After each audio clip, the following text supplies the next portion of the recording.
Hello, I'm Justin Barnes, Vice President of Government Affairs for the Ohio Chamber of Commerce, and this is your Market Minute. If you've paid with cash recently, you may have noticed something a little different. Pennies are getting harder to come by, and that's not by accident.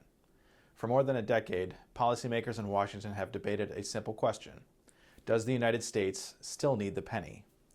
That debate has largely been driven by one key fact. It costs significantly more than 1 cent to produce a penny.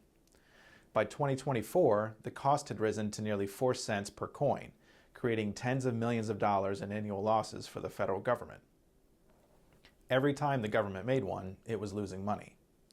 Over the years, multiple proposals were introduced in Congress to change how the penny was made, temporarily suspend its production, or eliminate it altogether.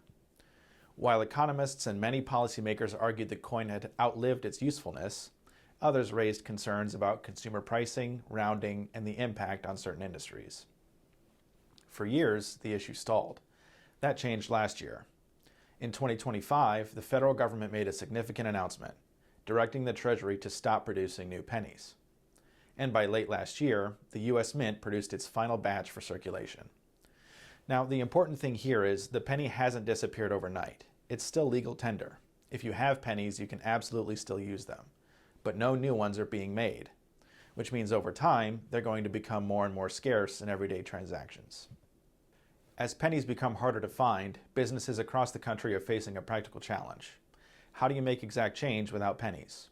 You've probably already seen businesses with signs near registers asking for exact change for cash transactions, or offering incentives for customers to provide pennies. In the absence of a federal standard, many businesses have begun rounding cash transactions to the nearest nickel. This approach, known as symmetrical rounding, rounds prices up or down depending on the final cent value. This practice has been in place in countries like Canada since they halted production of their pennies in 2013.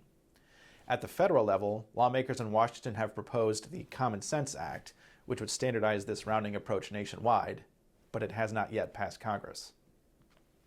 As a result, we are seeing a patchwork of state-level responses.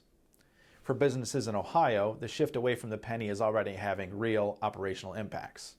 First, there's uncertainty.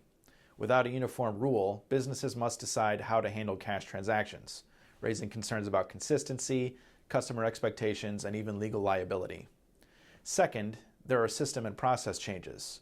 Point-of-sale systems, cash handling procedures, and employee training all need to adapt to rounding practices. And third, there's customer perception. Even small rounding differences, just a few cents, can affect trust if policies aren't clearly communicated. Recognizing these challenges, Ohio lawmakers have begun to act. A recently introduced bill, House Bill 737, would establish a clear statewide standard for rounding cash transactions to the nearest nickel. The goal isn't to force businesses to round their transactions, but to give them a consistent framework if they choose to. So instead of every business doing something slightly different, there would be a clear, uniform approach across the state. Importantly, the bill would only apply to cash transactions, not credit cards or digital payments. The end of penny production might seem like a small change, but it's one that's already starting to ripple through the economy. For Ohio businesses, it means adapting, operationally, legally, and in how you communicate with customers.